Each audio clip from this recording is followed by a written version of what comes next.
ইউসুফ নবী জুলেখার আন্ডারে যখন পড়ে গেছে, وراودته التي هو في بيتها عن نفسه وغلقت الابواب وقالت বলেন না কেন হুজুর হাইতা লাক। ইউসুফ নবীকে জুলেখা যখন ধরে ফেললো, বলল ইউসুফ আসো। আর ঘরের দাসীকে বলল যতগুলো তালা আছে পেছন দিকে দিতে থাকো, ভিতরে কিংবা উপরে যখন উঠবো তুমি পেছন থেকে তালা দিবা, একটা দুইটা নয় 10টা তালা পর্যন্ত দিয়ে দিয়েছে। ইউসুফকে এমন একটা ঘরে নিয়েছে, চারিদিকে উন্মাদনা, যৌন উন্মাদনার ছবি, চারিদিকে জনমের মতো যৌন উন্মাদনা আটকরা। জুলেখা উলঙ্গ হয়ে গেছে। ইউসুফকে বলল ওয়ালাকাত হাইতা লাক, আসো এবার আসো। এমন মানুষ উলঙ্গ হয়ে গেছে, জুলেখা যেন তোর মহিলা না। এই পৃথিবীতে যত মহিলা এসেছে 4 জন মহিলা বিশ্ব সুন্দরী ছিল, তার মধ্যে 1 নাম্বার হচ্ছে আমাদের আদি মাতা হযরতে হাওয়া আলাইহিস সালাম, 2 হচ্ছে জুলেখা, 3 হচ্ছে ইব্রাহিম নবীর প্রথম স্ত্রী হযরতে সারা, 4 নাম্বার হচ্ছে আমাদের নবী সাইয়েদনা মুহাম্মদ সাল্লাল্লাহু আলাইহি ওয়াসাল্লামের কনিষ্ঠ মেয়ে ফাতিমা। 4 জন নারী সবচেয়ে বেশি সুন্দরী ছিলেন। কয়জন নারী? নাম্বার 1 হযরত হাওয়া আলাইহিস সালাম, 2 জুলেখা, 3 সারা, 3 4 ফাতিমা। মনে থাকবে? তাহলে ইউসুফ নবীর সামনে যেন তেন মেয়ে না, বিশ্ব সুন্দরীর 2য় নাম্বার সুন্দরী। সে যদি বলে ইউসুফ আসো, পুরো শরীরের কাপড়টা ছেড়ে দিয়েছে, চারিদিকে যৌন উন্মাদনার ছবি আটকরা। ওয়ালাকাদ হাম্মাত বিহি ওয়া হাম্মা বিহা, মনের খায়েশ মেটানোর জন্য জুলেখা পাগল পারা। জুলেখাও পাগল, ইউসুফও। কে বলছে না? কে বলছে না? না না, বুঝতে হবে, বুঝতে হবে। এই আপনি আলেম না? ওয়ালাকাদ হাম্মাত, এটা কোন সিগা বলেন? হাম্মাত কোন সিগা? ওয়াহিদ মুয়ান্নাস। আর হাম্মা কোন সিগা? মুজাক্কার মুয়ান্নাস, দুইটাই ওয়াহিদ। ওয়ালাকাদ হাম্মাত, আপনারা বুঝবেন না হুজুর, এটা বুঝবেন। ওয়ালাকাদ হাম্মাত এটাও যে শব্দ, ওয়ালাকাদ হাম্মাত বিহি ওয়া হাম্মা, এটা একই।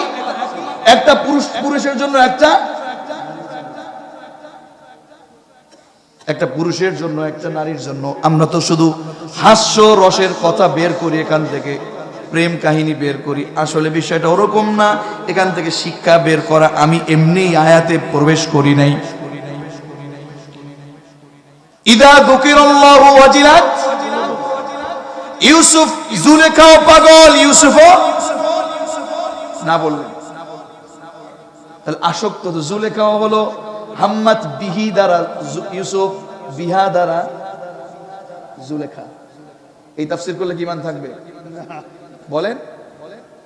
বাংলা কোরআন যখন পড়বেন অর্থ একই। জুলেখাও পাগল ছিল, আর ইব্রাহিম নবীও না বলতেছেন কেন? অর্থ তো এটাই হুজুর, অর্থ এটা কিনা বলেন, এক শব্দ কিনা? এর সামনে আগানোর দরকার আছে না নাই? মালিক ওয়ালাকাদ হাম্মাত বিহি ওয়া হাম্মা বিহা লাউলা আর-রাআ বুরহান রাব্বি। আল্লাহু আকবার। আল্লাহ নিজে বললেন এই কথা। জুলেখা তো পাগল ছিলই, সেজন্যই তো গায়ের কাপড়। ইউসুফ নবীও পাগল ছিল যদি না, মাদি শব্দ তো। ওয়ালাকাদ হাম্মাত বিহি ওয়া হাম্মা বিহা, জুলেখা তো আগে থেকেই কি ইউসুফ নবীও পাগল হয়ে যেত যদি না লা আর-রাআ বুরহান রাব্বি, আমার আমার আল্লাহ বলতেছেন যদি না আমি রব ইউসুফকে বুরহান না দেখাতাম, ইউসুফ নিজেও আসক্ত হয়ে। আল্লাহু আকবার বলবেন না? ওয়ালাকাদ হাম্মাত বিহি ওয়া হাম্মা বিহা লাউলা আর রাআ বুরহান রাব্বি। আল্লাহু আকবার, কঠিন একটা আয়াত পড়ো, আল্লাহু আকবার। জুলেখা পাগল ছিল, ইউসুফ পাগল হতো যদি না। এখন এই বুরহানের তাফসীর, তাফসীর খাজিন থেকে বলছি, তাফসীর জালালাইন, তাফসীর ইবনে কাসির, বহু তাফসীর এটা নিয়ে মিলানোর সুযোগ হয়েছে। একটা তাফসীর হলো বুরহান কাকে বলে, বুরহান কাকে বলে। তাফসীর খাজিন বলেন, তাফসীর ইবনে কাসির বলেন এই বুরহান আল্লাহ কি দেখালেন। বুরহান আল্লাহ বলতেছেন ইউসুফ পাগল হতো যদি আমি আল্লাহ তাকে কি না দেখাতাম। এখন বুরহান কি বোঝার দরকার আছে না? বুরহান কি জিনিস আল্লাহ তাআলা অত্যন্ত চমৎকার করে বুরহান দেখিয়েছেন, বিশ্বাস করুন। বড় কঠিন কথা। আল্লাহ তাআলা বললেন লাউলা আর-রাআ বুরহান রাব্বি। এই বুরহান মানে হচ্ছে পাঠায় দিলেন সাথে সাথে, জিবরাইল তুমি যাও। জিবরাইল এসে একটা কাগজ, জান্নাতের একটা কাগজ ইউসুফের হাতে ধরায় দিলেন। আল্লাহু আকবার। ইউসুফের হাতে এক টুকরা কাগজ দিলেন, আর কাগজের লেখা ইউসুফ আমি তোমার রব আল্লাহ বলছি তুমি ইউসুফ এই কাজ তুমি করতে পারো না। তোমার সাথে যায় না। ইউসুফ আমি তোমার আল্লাহ বলছি তুমি এই কাজ করতে পারো না, তুমি এটা করতে পারো না, তোমার সাথে এটা হতে পারে না, মেলে না। আল্লাহু আকবার। অন্য তাফসীরে এসেছে, অন্য তাফসীরে এসেছে ইউসুফ নবীর বাবার নাম কি পারেন নাকি আপনারা? ইউসুফ নবীর বাবার নাম কি? ইয়াকুব আলাইহিস সালাতু ওয়াস সালাম। আল্লাহ তাআলা তার বাবার প্রতিচ্ছবি ভাষায় দিলেন। বাবা ইউসুফকে ডেকে বলছে ইউসুফ তুমি আমার ছেলে, নবীর সন্তান, তুমি এই কাজ তুমি করতে পারো। আল্লাহ যেখানে ডাক দিলেন, বাবা হয়ে সন্তানকে যখন বলেন, বাবার সামনে সন্তান কি এই অন্যায় করতে পারে নাকি? কিন্তু বর্তমান সময়ে এত বেশি পিচাস, এত বেশি বদমাশ হয়ে গেছে, বাবা মার সামনে বসে পর্যন্ত মোবাইলে খারাপ কিছু দেখে, টিভি ছেড়ে দেখে। ইভেন বাবা মার সামনে জনমের মতো ছেলে মেয়েরা অবাধে মেলামেশা করে, তারপরেও বাবা মা কিছু বলে না। এই বাবা মার কেউ নয়, শয়তানি ওয়াসওয়াসা প্রাপ্ত বাবা মা।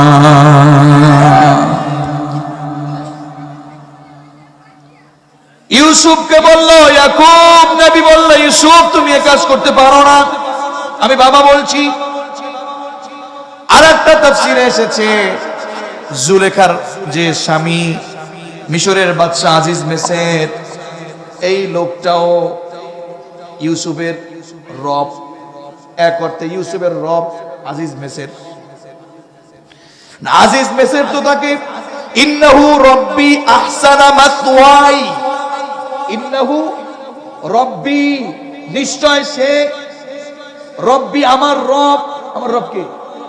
না না না, এটা বুঝতে হবে। আল্লাহ হতে পারে, তাফসীর এসেছে এখানে আজিজ মিসরও হতে পারে, কারণ এই যে ইউসুফকে আজিজ মিসর লালন পালন করেছে, তার বাড়িতে রেখেছে, সেই অর্থে আজিজ মিসরও তার রব। ঠিক আছে কিনা ভাই? তাহলে আজিজ মিসর প্রতিচ্ছবিতে বলে ইউসুফ তুমি আমার কাছে আমানত, তোমার কাছে আমার সবকিছু আমানত, তুমি আমানত খেয়ানত করতে পারো না ইউসুফ, তোমার দ্বারা এই কাজ হতে পারে।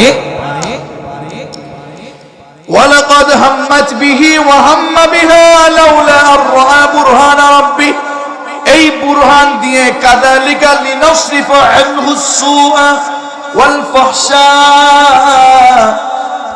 কঠিন একটা অবস্থা। কঠিন একটা অবস্থা। মালিক বলেন এভাবেই আমার যারা গোলাম, যারা মুখলিস, তাদেরকে আমি এইভাবেই এই ফাহিশা কাজ থেকে ফিরায় রাখি। পড়েন আল্লাহু আকবার।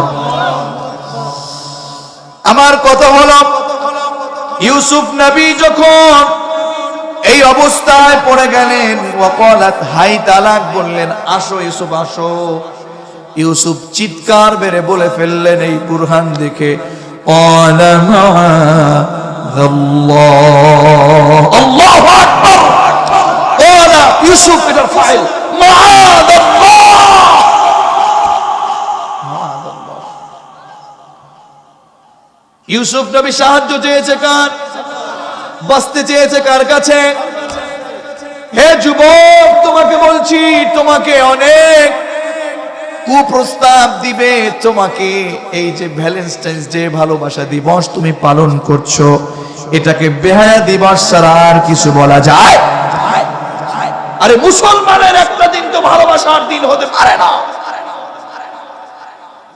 মুসলমানদের ভালোবাসা, মুমিনদের ভালোবাসার দিন তো প্রত্যেকটা দিন। কথা বলুন ঠিক না? কাফের বেদিনীরা এখানে সেখানে সময় কাটায়, একদিন তাদের ভালোবাসা দিবস বছরে, ঠিক কিনা? আমার কলিজার টুকরা তরুণার যুবকেরা, তোমার সামনেই চারিত্রিক দুর্দিন যদি আসে, তোমাকেও এই সূরাত ইউসুফ থেকে শিক্ষা নিতে হবে যে যত বিপদ আসবে, যা আসবে, আমারও একটা বুরহান আছে। বুরহানটার নাম কি? এটার নাম বুরহান। হে যুবক, কি করে তুমি গুনাহ করো? মালিক তো তোমাকে বুরহান দিয়েছে। হে যুবক, তুমি কি করে কোরআন বিরোধী আন্দোলন করো? মালিক তো তোমাকে বুরহান দিয়েছে। তুমি কি করে সুদ খাও? মালিক তো তোমাকে বুরহান দিয়েছে। হে নারী, আপনি কি করে বেপরদায় থাকছেন? কোরআন তো আপনাকে দেয়া হয়েছে। হে নারী, কি করে আপনি স্বামীর আনুগত্য থেকে দূরে থাকছেন? বুরহান তো আপনাকে দেয়াই হয়েছে। হে আমার কলিজার টুকরা শরীয়তপুরবাসী, কি করে অন্যায় কাজ করছেন? বুরহান তো আপনাকে দিয়েছে। এটার নাম কি? জোরে বলেন। যেমন এটার নাম কোরআন, তেমন এটার নাম কষ্ট হচ্ছে বাবাজি। আর 15-20 মিনিট, 15 মিনিট সময় দেন, জানি ইনশাআল্লাহ শেষ করছি। তাহলে আমি কি বললাম? যেই ব্যক্তি কলবে সালিমের অধিকারী, ওই ব্যক্তির সামনে আল্লাহর জিকির যখন হয়ে যায়, ওই যে ইউসুফ নবীর সামনে যেমন বলল যে এটা জান্নাতের যে কাগজ দেখিয়ে, ইউসুফ আমি আল্লাহ বলছি তুমি এই কাজ করতে পারো না, ইউসুফ নবী বলে ফেলেছে ক্বালা মাআযাল্লাহ। কম্পন সৃষ্টি হয়ে গেছে, কলবে সালিম ছিল তার। আওয়াজ করে বলেছে, মালিক না, আমি এটা করতে পারি না, আমাকে বাঁচাও, তোমার কাছে সাহায্য চাই। পড়েন আল্লাহু আকবার। তাহলে এখানে যারা অন্যায়কারী আছেন, সুদখোর, ঘুষখোর, জেনাখোর, চুরি, ডাকাতি, জেনা, ব্যভিচার, ক্যাসিনো, জুয়া, মাদক, আছে না নাই? আপনি যদি আল্লাহর গোলাম হন, আব্দুল্লাহ মামুন কোরআন বুরহান দিয়ে আপনাকে বলছে এ কাজ করা যাবে না, এটা সম্পূর্ণ হারাম, ঠিক কি না? সেহেতু আপনাকে এখন এই মুহূর্তে এই আমল করা লাগবে যে না, আমি এই কাজ করতে পারি না, আমি ইমানদার, আমার কলবে সালিম আছে বলে আমার কম্পন সৃষ্টি হয়ে গেছে, আমি অন্যায় ছেড়ে দিব, অন্যায় করতে পারি না। যদি আপনার কোরআনের আয়াত শুনবার পরেও, হারাম জানবার পরেও করে থাকেন, মনে রাখবেন, বুঝবেন যে আপনার কলবটা সুস্থ না, আপনার কলবটা কলবে সালিম না। হয়তো দ্বিতীয় প্রকার কলবে মারিদ, আর না হয় কলবে মাউত।